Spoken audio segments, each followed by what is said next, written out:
How to overcome. ठीक है, तो इस वीडियो में हम बात करेंगे सारे से हमने ओवरकम करना है उस टॉक्सिसिटी से, एंड कैसे डील करना है, एंड कैसे अपने आप को लव कराना है after all those toxicity, right. तो बेसिकली हुआ क्या था, बचपन से ही होता है ये हमारे साथ। तो बचपन से हमें बताया जाता है, पर हमें ये कॉमन लगता है। जैसे कि हम बोलते हैं कि भाई हमारे जो इंडियन पेरेंट हैं, हमारी फैमिली में क्या होता है, जनरली हमें पिटाई, है ना, पिटाई फिजिकल तो हमारे यहाँ नॉर्मल होता है। इंडियन सोसाइटीज़ में जो फिजिकल मारपीट होती है वो तो नॉर्मल होती है। जैसे कि हमसे कोई गड़बड़ी हो गई, हमने होमवर्क नहीं किया, तो हमें किसी को बेलन से मतलब पिटाई पड़ती है, किसी को चिमटे से पड़ती है, किसी को डंडे से पिटती है ना। तो ये सब तो कॉमन है, और हम भी कहीं कहीं लैग पुलिंग करते हैं अपने दोस्तों की, राइट। कैसे करते हैं वो हमें कॉमन लगता है, क्योंकि हमें लगता है भाई ये तो सबके साथ होता है। हमें क्या लगता है, ये तो सबके साथ होता है। लेकिन भाई ये कॉमन नहीं है एक्चुअल में, ये हमारी साइकी फॉर्म करता है ना, फॉर नेक्स्ट कमिंग टाइम के लिए। तो कैसे होता है, हम जो बचपन में झेलते हैं ना, जो भी हमने बचपन में डील किया होता है, हमारी जो फॉर्म है, हमारी जो साइकी है, वो इस तरह से फॉर्म हो जाती है कि आगे चल के हमारे साथ ऐसा कुछ भी होता है ना, तो वो भी हमें नॉर्मल लगता है। फॉर एग्जाम्पल अगर गर्ल्स के टर्म्स में बात करें, तो हमें पहले से ही हमारे दिमाग में ये डाला जाता है कि भाई अगर तुमने शादी कर ली है, दैट मीन्स कि you have to compromise there, है ना। अगर किसी ने हमें एक थप्पड़ मार दिया तो यू हैव टू कॉम्प्रोमाइज। आपको मार भी दे, जैसे आपके हस्बैंड अगर एक चाटा मार भी दें, तो you have to be quiet, है ना। आपको चुप रहना है, आपको जवाब नहीं देना। आपके बड़े आपसे ससुराल में कुछ बोल रहे हैं तो भाई you have to be quiet, do not answer. But क्यों भाई, क्यों होता है ऐसा। अगर मान लो कोई चीज़ गलत है जो मेरे दिमाग को बार बार टॉर्चर कर रही है, दैन आई विल स्पीक। ठीक है, हमें बोलना चाहिए। मैं ये नहीं कह रही कि हमें डिसरेस्पेक्ट करनी चाहिए, हमें ऑल दो डिसरेस्पेक्ट नहीं करनी चाहिए, लेकिन सामने वाले पर्सन को भी ये सोचना चाहिए ना कि भाई हमारी भी माइंड, जो भी हमारा मेंटल हेल्थ है वो भी ख़राब हो रहा है ना। तो हमारी जो टॉक्सिसिटी है ना, वो आगे चलती जाती है किसी ना किसी फॉर्म में, हमारे दिमाग में उस तरह से फॉर्म कर दी जाती है। जैसे कि मेरे साथ एक इंसिडेंट हुआ था बचपन में, कि जैसे मेरे को था, मम्मी मुझे बोल के गई, मैं दूध रखा था, मतलब भैंस जब भी हमारी दूध निकाला था वहाँ से, और वो रखा था किचन में, एंड मुझे बोल दिया कि बस तुम खेलने मत जाना। और उस टाइम पर मैंने क्या करा, मैं बस बच्ची थी, है ना, तो मैंने क्या करा, मैं खेलने चली गई। एंड दैट डे ना मेरे साथ क्या हुआ कि भाई मेरी मम्मी ने जब वापस आई तो उस दूध को कुत्ता पी गया। किचन भाई खुली थी, पता नहीं क्या था, मुझे याद नहीं है इतना, लेकिन मुझे इतना याद है कि दूध को कुत्ता पी गया था। ठीक है, दूध को कुत्ता पी गया। एंड नाउ जब मुझे पता चला कि भाई दूध को कुत्ता पी गया, दैट मीन्स कि अब मुझे पता था कि भाई अब तो मेरी पिटाई होनी है, और इतनी होनी है कि मुझे कोई नहीं बचा सकता, है ना। तो मतलब ऐसी रूह काँप जाती थी कि भाई अब मुझे कोई नहीं बचा सकता, and it will give me a pain. तो वो क्या करती है, वो एक ऐसी साइकी फॉर्म करती है ना, फिर उस चीज़ को बताने से और अपने पेरेंट्स को आगे भी कोई चीज़ बताने से ना डर लगने जाता है, क्योंकि भाई वो ना हमारे बारे में ऐसी मतलब पर्सपेक्टिव बना लेते हैं। फिर उस दिन मुझे क्या हुआ, एक मम्मी ने डंडी ली, कांटों वाली, पूरे कांटे ही कांटे थे उस पर। एंड देन क्या हुआ कि उस कांटे की डंडी से मुझ पर मार पड़ी, और तब तक पड़ी जब तक वो सारे कांटे झड़ नहीं गए। एंड वो वाली पिटाई मुझे याद है। एंड एक बार और था कि भाई मैंने पता है ये सारी चीज़ें क्यों होती हैं, एंड पता है ये सारी चीज़ें क्यों होती हैं, बेसिकली कहीं ना कहीं इन सारी चीज़ों का जो कनेक्शन होता है ना, वो हमारे बैक से होता है। फॉर एग्जांपल जैसे मेरी मम्मी है, वो मतलब इतनी रूड क्यों है, वो हमें इतने नेगेटिव वर्ड्स क्यों बोलती हैं, क्योंकि भाई उनकी भी मम्मी जो है ना, उनकी डेथ हो गई थी, मतलब मेरी नानी की डेथ हो गई थी उनके बचपन में ही, जब वो समवेयर अराउंड 13-14 ईयर्स की होंगी। एंड आफ्टर लाइक पहले तो जल्दी शादियाँ हो जाती थी, तो 15-16 पर मेरी मम्मी की मैरिज हो गई।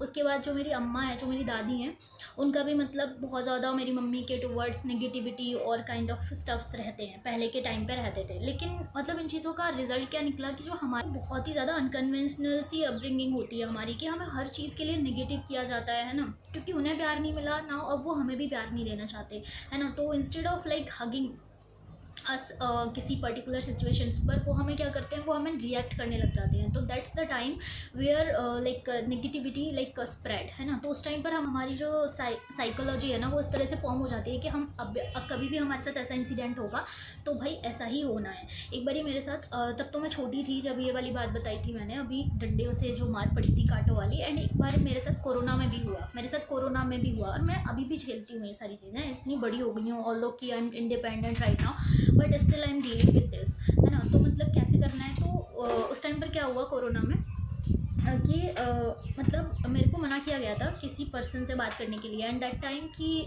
आई used to talk, and then suddenly they like while chatting on mobile. तो क्या हुआ कि उस टाइम पर मुझ पर इतनी मार पड़ी, और वो जो मेरे पेन था ना, वो मेरे ऐसे पॉइंट्स पर पेन दिया गया था that I can't remember my whole life, right.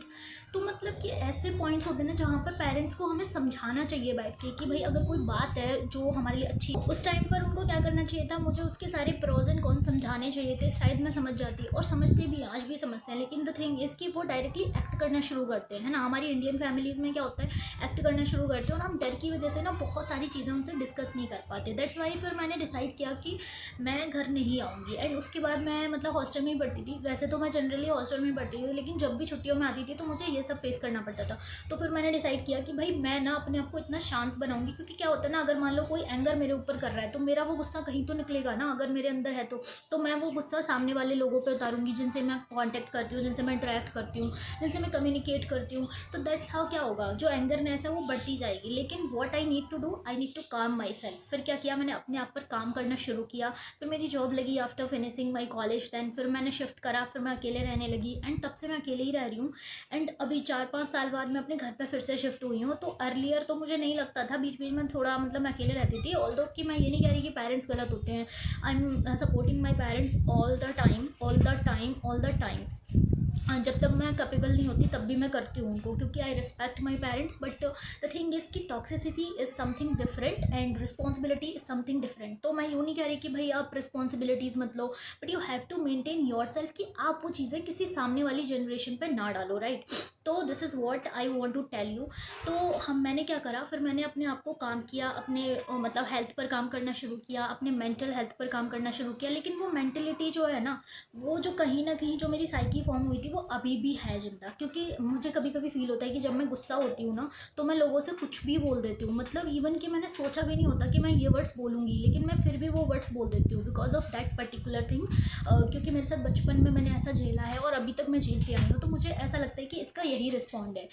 तो उसके बाद क्या हुआ कि जब भी मेरी लाइफ में मुझे लोग मिले ना, तो उन्होंने मतलब काफ़ी मुझे मतलब काइंड बिहेवियर दिया। तो उसके बाद ना वो लोग मेरे से काफ़ी कनेक्ट हो गए, और आज तक भी हैं। तो मेरी लाइफ में बहुत कम लोग हैं, लेकिन वो बहुत क्लोज हैं जिनसे मुझे अपनापन फील होता था। क्योंकि देखो, जब हमें फैमिली से प्यार नहीं मिलता ना, या फैमिली में हमारी ज़्यादा टॉक्सिसिटी होती है, तो हम ना बाहर लोगों को ढूंढते हैं। और इसीलिए कुछ लोगों के साथ गलत भी होता है ना। इसीलिए कुछ लोगों के साथ गलत ही होता है, क्योंकि गलत भी होता है क्योंकि सारे पीपल अच्छे नहीं होते हैं ना। वो समटाइम्स देखते हैं कि अच्छा इनका ये लेके है, तो वहाँ पर हम बच्चों का क्या होता है, मतलब फ़ायदा उठाया ना जाना शुरू हो जाता है। फिर हम गलत चीज़ों में फंस जाते हैं। तो ऐसे होता है, अगर टॉक्सिसिटी का ये आउटकम है ना, ये आउटकम है, तो क्या होना चाहिए कि पेरेंट्स को समझना चाहिए एंड उनको उस बात पर समझाना चाहिए। तो अगर किसी के साथ ये टॉक्सिसिटी वाली फीलिंग है, मतलब टॉक्सिसिटी कोई झेलता है, तो उसको क्या करना है, उसको अपने आप को शांत करना है और लोगों के लिए काइंड रहना है। जैसे कि मुझे पता भी नहीं चला कि मैं कब काइंड हो गई। मैं इतनी टॉक्सिसिटी झेलने के बाद भी मैं लोगों के लिए काइंड हूँ। अगर मुझे कोई नेगेटिव वर्ड्स भी बोलता है, हार्श वर्ड्स भी बोलते हैं आज भी, तो मैं क्या बोलती हूँ, मतलब अपनी फैमिली की ही बात कर रही हूँ, तो मैं क्या बोलती हूँ, मैं जस्ट शांत हो जाती हूँ एंड उस सिचुएशन से स्किप करती हूँ। क्योंकि मैं बाहर रहना इसलिए पसंद करती हूँ कि अगर मान लो वो एंगर इश्यूज जो मेरे अंदर हैं because of that trauma in the my childhood, तो अगर वो हैं तो वो अब निकलते हैं। क्योंकि now I am able to speak ना, क्योंकि अभी मैं बोल सकती हूँ, पहले मैं नहीं बोल सकती थी, तो अभी मैं बोल देती हूँ, तो मेरी लड़ाइयाँ बहुत हो जाती हैं। तो इसीलिए I want to separate myself, क्योंकि मैं अपनी मेंटल पीस को ख़राब नहीं करना चाहती और आगे की जनरेशन को बोझ नहीं देना चाहती कि मतलब मैं भी सेम चीज़ दूसरों के साथ करूँ। तो मुझे पता भी नहीं चला कि मैं कब मेच्योर हो गई मेरे चाइल्डहुड से, क्योंकि टॉक्सिसिटी एक ऐसी चीज़ है ना कि जिसमें हमारा चाइल्डहुड हम भूल जाते हैं और हम कब मेच्योर हो जाते हैं। मुझे समझ ही नहीं आया कि मैं, मेरा ये जो फेज़ है वो इन्जॉयमेंट वाला, वो कब निकल गया और कब मैं मेच्योर हो गई। तो अगर आपको इस वीडियो से कुछ भी लर्निंग मिली हो तो मुझे बहुत मतलब खुशी होगी। इस वीडियो का मतलब किसी को हर्ट करना नहीं है मेरा पर्पज़, और अपनी स्टोरी या पेरेंट्स को हर्ट करना नहीं है। बस मैं इस वीडियो के ज़रिए कुछ सिखाना। तो that's all about the toxicity कि हमारे इंडियन फैमिली में होती है, बट हमें क्या करना है इससे। देखो, इसमें ऐसा नहीं है कि सारी चीज़ें बुरी हैं। तो मैंने तो जो सीखा over the period of time, मैंने इस टॉक्सिसिटी से कुछ अच्छी चीज़ें भी सीखी और कुछ बुरी चीज़ें भी सीखी। अच्छी चीज़ें ये थी कि मैंने अपने आप को मतलब मैंने अपने आप को डिफ़ाइन किया और अपने आप से सेल्फ लव करना सीखा, और मैंने हर सिचुएशन को डील करना सीखा ईजीली। एंड उसके बाद मैंने सीखा कि कैसे मैं आगे वाले लोगों को जिनसे मैं इंटरेक्ट करूँ या जिनसे मेरा नेटवर्क है, उनको कैसे मैं अच्छा बिहेव कर सकती हूँ, कैसे उनके साथ काइंड रह सकती हूँ। तो इसी तरह से हमें आगे चलना है कि भाई मैं अपनी आगे वाली जनरेशन पे ऑफ कोर्स मैं ऐसा ना करूँ, और मैं जिन लोगों के साथ कनेक्ट रहूँ उनके साथ काइंड रहूँ एटलीस्ट। और ये जो मेरे एंगर इश्यूज़ हैं ये वहाँ ना निकलें। जो मैंने झेला है। तो इस वीडियो का मकसद किसी को हर्ट करना, मतलब इसका मेन जो मोटो है वो किसी को हर्ट करना या किसी पेरेंट्स को टारगेट करना नहीं है। मैं बस बताना चाहती हूँ कि भाई सच में ये सबके साथ होता है और बहुत सारे लोग हैं मेरे जैसे भी जो इसको मतलब झेल रहे हैं। लेकिन मेन थिंग है कि हमें उससे स्किप करना है, उससे सीखना है और कैसे हमें आगे बढ़ना है। तो thank you so much for watching this video. अगर आपको एक भी लर्निंग मिली हो तो I am very thankful for that. अगर मैं किसी एक की भी लाइफ में थोड़ा सा चेंज कर पाई हूँ तो जैसे मैंने विन किया है अपनी लाइफ में लाइक बहुत सारे टॉक्सिसिटी झेलने के बाद, तो आप भी कर सकते हो। ठीक है, अगर मैं कर सकती हूँ तो आप भी कर सकते हो, क्योंकि मैं एक ऐसे बैकग्राउंड से थी जहाँ से पॉसिबल ही नहीं था, बट मैंने सोचा कि I need to skip this loop, I need to skip this loop, तो मैंने कर लिया। Bye bye.